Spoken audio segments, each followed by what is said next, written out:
বাইহাটা চাৰিআলিৰ গেটৱে একাডেমীৰ ফলাফলক লৈ উৎফুল্লিত ছাত্ৰ ছাত্ৰীসকল। কৃতি ছাত্ৰ ছাত্ৰীক সম্বৰ্ধনা অনুষ্ঠানো সম্পন্ন।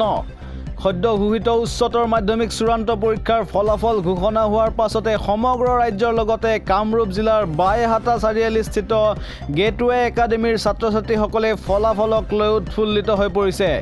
একাডেমীৰ প্ৰাংগণত ছাত্ৰ ছাত্ৰীসকলক সম্বৰ্ধনা জ্ঞাপন কৰি উৎসাহিত কৰিছে একাডেমীৰ অধ্যক্ষ সমন্বিতে শিক্ষক শিক্ষয়িত্ৰীসকলে। ঘোষিত ফলাফল অনুসৰি একাডেমীখন 100% উত্তীৰ্ণ হৈ শিক্ষানুষ্ঠানখনৰ লগতে অঞ্চলটিলৈ গৌৰৱ কঢ়িয়াই আনিছে। মুঠ 241 গৰাকী শিক্ষাৰ্থী পৰীক্ষাত অৱতীৰ্ণ হৈছিল। ইয়াৰে বিজ্ঞান কলা আৰু বাণিজ্য শাখাত 39 গৰাকীয়ে ষ্টাৰ নম্বৰসহ শতাধিক ছাত্ৰ ছাত্ৰীয়ে প্ৰথম বিভাগত উত্তীৰ্ণ হৈছে। উল্লেখযোগ্য যে 2004 চনত স্থাপিত শিক্ষানুষ্ঠানখনে 100% উত্তীৰ্ণৰ ধাৰাবাহিকতা অক্ষুণ্ণ ৰখাত সচেতন মহলে শিক্ষাগুৰুসকলক শুভেচ্ছা জ্ঞাপন কৰিছে। News desk report any Assam 24/7। আজি ফল পাইছোঁ। আম্মা আব্বা যিখিনি কষ্ট কৰিছে, আম্মা আব্বাক কি টিচাৰবিলাক কি তাকে ধন্যবাদ জনাব বিচাৰোঁ। বহুতো ভালে মা দেউতাই যিমান কষ্ট কৰিছে, ছাৰ মেমহঁতে যিমান কষ্ট কৰিছে, সেইখিনি কষ্ট আজি দেখা দিছে আৰু ইফৰ্টছটো বহুত দিছে কলেজৰ পৰা। অভাৰঅল চব ঠিকে আছে।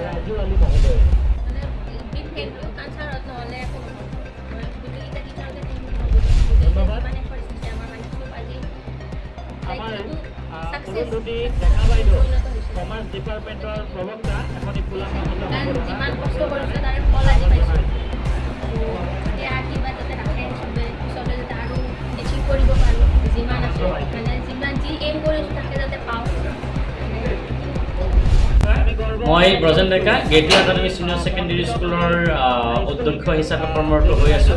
আৰু আজি যি উচ্চতৰ মাধ্যমিকৰ যি ফলাফল ঘোষণা হ'ল, সেই ফলাফলক লৈ পেলাই আমি অত্যন্ত সুখী হৈছোঁ আৰু আমি সন্তোষ প্ৰকাশ কৰিছোঁ। যোৱা 2 বছৰে ছাত্ৰ ছাত্ৰীসকলৰ লগত যেনেধৰণে আমি কষ্ট কৰি আহিছিলোঁ, তাৰ যেন ফলটো আমি আজি পাবলৈ আমি সক্ষম হৈছোঁ। যথেষ্ট প্ৰত্যাহ্বান নেওচি আমি আগবাঢ়ি আহিছোঁ। আমাৰ যিখিনি ছাত্ৰ ছাত্ৰীয়ে আমাৰ পৰীক্ষাত অৱতীৰ্ণ হৈছিল, আটাইখিনি ছাত্ৰ ছাত্ৰী যথেষ্ট ভাল ধৰণে উত্তীৰ্ণ হ'বলৈ সক্ষম হৈছে। আৰু আমাৰ একাডেমীৰ ফালৰ পৰা 39 ষ্টুডেণ্টে ষ্টাৰ নম্বৰসহ শিক্ষাৰ্থীৰে উত্তীৰ্ণ হ'বলৈ সক্ষম হৈছে। তাৰ ভিতৰত কলা শাখাৰ আছে 17 জন, বিজ্ঞান শাখাৰ আছে 12 জন আৰু বাণিজ্য শাখাৰ আছে 10 জন। এইবাৰ আমাৰ বাণিজ্য শাখাৰ ফলাফল যথেষ্ট তুংগ, যথেষ্ট ফলাফল ভাল হৈছে। আৰ্টছৰ হায়েষ্ট পাৰ্চেণ্টেজ হৈছে 92.6, ছায়েন্সৰ হৈছে 85.2, কমাৰ্চৰ হৈছে 90.4%। জিঅ'গ্ৰাফী বিভাগত 99% নম্বৰ পাবলৈ সক্ষম হৈছে। ফাইনেন্সত তেনেকৈ 85, আপোনাৰ কেমেষ্ট্ৰিত 92। তো আটাইকেইটা বিভাগৰ আটাইকেইটা বিষয়তে যথেষ্ট সংখ্যক ছাত্ৰ ছাত্ৰীয়ে লেটাৰ নম্বৰ পাবলৈ সক্ষম হৈছে।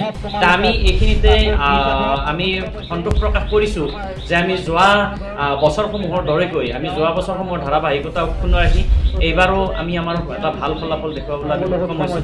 আৰু আগলৈও আপোনালোকৰ অভিভাৱকসকলৰ, সৰ্বসাধাৰণ ৰাইজৰ সকলোৰে সহযোগিতা বা সুবাসিক আমি আগত লৈ আগন্তুক সময়তো আমি নিশ্চয় ভাল কৰি যাম বুলি আমি সংকল্পবদ্ধ হৈছোঁ। আমি নতুন ডাইমেনশ্যনত আমি কাম কৰিম এই বছৰৰ পৰা, আৰু নতুন পৰিকল্পনা আমি অলৰেডি